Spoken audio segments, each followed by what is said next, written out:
Hi guys, how would you like to make your very own dairy-free paneer cheese that you can stick in a sack paneer?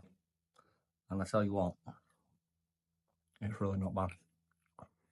Righto guys, let's get started. So we're going to start with 2 cups of cashew nuts, pop them into a bowl and then soak them overnight in some cold water. The day after, drain them off. Then 1/4 of a cup of cold water, 1 tablespoon of gelatin powder, and we're going to whisk that.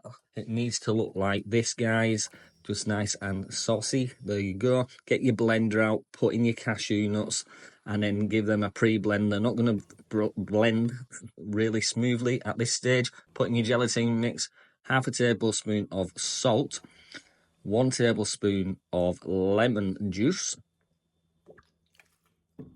1/2 teaspoon of cream of tartar.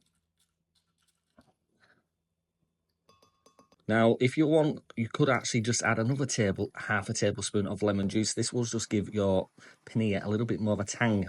Now, blend that until it's nice and smooth. Get yourself a baking tray like this, a loaf tin, and put in some baking paper, and then just spread it out. Leave it in the fridge overnight.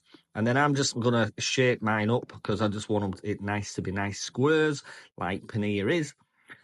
And there you go, guys. If you want a sag paneer recipe, jump on my website, www.shaycooper.com.